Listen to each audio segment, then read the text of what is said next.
ಪತ್ರ ಓದೋ ಸಮಯ. ಯಾರು ಎಲ್ಲಿಂದ ಬರ್ದಿದ್ದಾರೆ ನೋಡೋಣ ಬನ್ನಿ.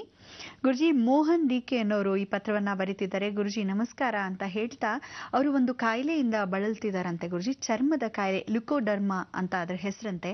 ದಯಮಾಡಿ ಇದರ ನಿವಾರಣೆಗಾಗಿ ನೀವು ಯಾವ್ದಾದ್ರು ಸ್ಥಳವನ್ನ ಹೇಳಿ. ನೀವು ಹೇಳ್ತಿರ್ತೀರಾ, ಕೆಲವೊಮ್ಮೆ ನಾವು ಬರ್ಕೊಳ್ಳಿಕ್ಕಾಗಿಲ್ಲ, ಅಲ್ಲಿಗೆ ಹೇಗೆ ಹೋಗ್ಬೇಕು, ಬಸ್ನಿಂದಲೋ ಅಥವಾ ರೈಲ್ನಿಂದಲೋ ದಯವಿಟ್ಟು ತಿಳಿಸಿ ಅಂತ ಹೇಳ್ತಿದ್ದಾರೆ. ನೋಡಪ್ಪ ಮೋಹನ್, ನೀವು ಮಾಡ್ಕೊಳ್ಳೋ ಕೆಲಸ ಏನು ಅಂದರೆ, ಯಾವುದೇ ವಿಧವಾದ ಕಾಯಿಲೆಗಳಿದ್ದರೂ ಸಹ 3 ಕ್ಷೇತ್ರಗಳಿದೆ. 3 ಕ್ಷೇತ್ರಗಳು ಒಂದಾದ್ಮೇಲೆ ಒಂದು ಮಾಡ್ಕೋಬಹುದು. ಕೆಲವರಿಗೆ 3 ಸೆಟ್ ಆಗುತ್ತೆ, ಕೆಲವರಿಗೆ 3 ಸೆಟ್ ಆಗಲ್ಲ, 3ರಲ್ಲಿ ಯಾವ್ದಾದ್ರು ಒಂದು ಸೆಟ್ ಆಗುತ್ತೆ. ಈ ರೀತಿ ವ್ಯವಸ್ಥೆ ಆಗುತ್ತೆ. ಇದಕ್ಕೇನು ಅರ್ಥ ಅಂದರೆ, ವಿಶೇಷವಾಗಿರ್ತಕ್ಕಂಥ ಕ್ಷೇತ್ರದಲ್ಲಿ ತೊನ್ನು, ಕುಷ್ಠರೋಗ, ನರದೌರ್ಬಲ್ಯ, ಶನಿಯ ಕರ್ಮ, ಚರ್ಮವ್ಯಾಧಿ, ಸರ್ವದಾ ಗುಣ ಪರಿವರ್ತನಾ ಸಿದ್ಧಿರಸ್ತು. ನಾನು ಕಳಿಸಿದ ಅಷ್ಟೂ ಜನಕ್ಕೆ ಕಣ್ಣು ಪರೆಯಿಂದ ಹಿಡಿದು ದೇಹದ ಚರ್ಮ ವ್ಯಾಧಿಯಿಂದ ಹಿಡಿದು ಪರಿಪೂರ್ಣ ಅನುಗ್ರಹ ಸಿದ್ಧಿ ಸಿಕ್ತು. ಇವತ್ತಿನ ದಿವಸ ಎಷ್ಟೋ ಜನ ಒಂದು ಸಣ್ಣ ಮಗುನ ಕರ್ಕೊಂಬಂದಿದ್ರು. ಆ ಮಗುಗೂ ಇದೇ ರೀತಿಯಾಗಿ ಲ್ಯುಕೋಡರ್ಮಾ. ಅದಕ್ಕೆ ಪರಿವರ್ತನೆ ಮಾಡ್ಕೊಳ್ಳೋಕ್ಕೆ ಚರ್ಮ ಅಂತಂದಾಗ ಏನು ಗೊತ್ತಾ, ಈಗ ಹಾಕಿರ್ತಾರೆ ಮಗು ಮೇಲೆ, ಹೀಗೆ ತೆಗೆದ ತಕ್ಷಣ ಆ ಬಟ್ಟೆ ಸಮೇತ ಅಥವಾ ಶಾಲನ್ನು ಏನೋ ಹೊತ್ಕೊಂಡು ಆ ಬಟ್ಟೆ ಸಮೇತ ಚರ್ಮ ಕೂಡ ಹಾಗೆ ಎದ್ದು ಬರ್ತಾ ಇರುತ್ತೆ.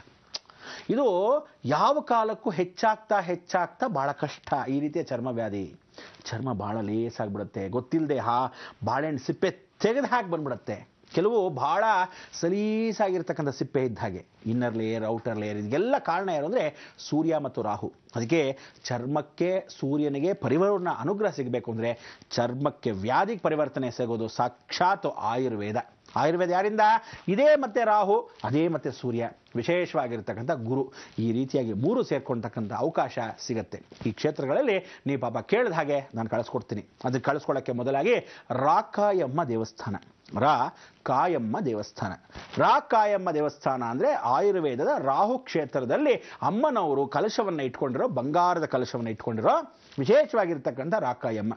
ಇದು ಹೇಗಿದೆ ಅಂದರೆ, ಹಾವಿನ ತಲೆ ಮೇಲಿದೆ, ಬೆಟ್ಟವೇ ಆಕಾರದಲ್ಲಿದೆ, ಕೆಳಭಾಗದಲ್ಲಿ ಪಾಣಿವಟ್ಟಲ್ಲಿ ಸಾಕ್ಷಾತ್ ಮಹಾವಿಷ್ಣು ಅಳಗರ್ ಕೋವಿಲ್. ಅಳಗರ್ ಅಂದರೆ ಪೆರಮಾಳ್, ಮಲಗಿರ್ತಕ್ಕಂಥ ನಾರಾಯಣ, ನಿಂತಿರ್ತಕ್ಕಂಥ ನಾರಾಯಣ, ಕೂತಿರ್ತಕ್ಕಂಥ ನಾರಾಯಣ, ಏಕಕಾಲಕ್ಕೆ 3 ದರ್ಶನ ಮಾಡುವಂಥ ನಾರಾಯಣ. ಅದು ಹಾವಿನ ಹೆಡೆ ಇದ್ದರೆ ಈ ಕೆಳಭಾಗದಲ್ಲಿ ಇರ್ತಕ್ಕಂಥ ದೇವಸ್ಥಾನ. ಇಡೀ ಬೆಟ್ಟವೇ ಆವರಿಸ್ಕೊಂಡಿರ್ತಕ್ಕಂಥ ದೊಡ್ಡ ದೇವಾಲಯ. ಜಗತ್ತಲ್ಲಿ ದೊಡ್ಡ ದೇವಾಲಯಗಳಲ್ಲಿ ಇದೊಂದು. ಅಂದರೆ ಜಾಸ್ತಿ ಏನು ದೊಡ್ಡದಿಲ್ಲ, ಬರೀ 1.25 ಕಿಲೋಮೀಟರ್ ಗರ್ಭಗುಡಿಗೂ ರಾಜಗೋಪುರದಿಂದ ಹೀಗೆ ನಡ್ಕೊಂಡು ಗರ್ಭಗುಡಿಗೆ ಹೋದರೆ 1.25 ಕಿಲೋಮೀಟರ್ ಮಧುರೈ ಡಿಸ್ಟ್ರಿಕ್ಟು. ಬೆಟ್ಟದಲ್ಲೇ ಕೆತ್ಕೊಂಡು ಹೋಗಿದ್ದಾರೆ. ಎಂಥ ಒಳ್ಳೆ ದೇವಸ್ಥಾನ ಅಂದರೆ, ಹಾವಿನ ಕಂಠದಲ್ಲಿ ಸುಬ್ರಹ್ಮಣ್ಯನಿಗೆ ಫಲಮುದರ್ಚೋಲೈ. ನೀವು ಬಸ್ಸಲ್ಲಿ ಹೋಗಬೇಕು, ಮಧುರೈಲಿ ಇಳ್ಕೋಬೇಕು. ಮಧುರೈಯಿಂದ ಎಷ್ಟೇ ಬಸ್ಗಳಾಗಲಿ ಅಳಗರ್ ಕೋವಿಲ್ ದೇವಸ್ಥಾನಕ್ಕೆ ಹೋಗಬೇಕು ಅಂದರೆ, ಫಲಮುದರ್ಚೋಲೈಗೆ ಹೋಗಬೇಕಾದ್ರೆ, ರಾಕಾಯಮ್ಮ ದೇವಸ್ಥಾನಕ್ಕೆ ಹೋಗಬೇಕು ಅಂದರೆ, ಯಾವುದಾದ್ರೂ ಈ 3 ವಿಚಾರಗಳನ್ನು ಹೇಳಿದಾಗ ಬಸ್ಗಳು ಕರ್ಕೊಂಡು ಹೋಗಿ ಅಲ್ಲಿ ಬಿಡ್ತಾರೆ. ಮೇಲೆ ಹೋದಾಗ ಮಂಗಳವಾರ ಬುಧವಾರ ಮಾತ್ರ ಸ್ನಾನ ಮಾಡಬೇಕು.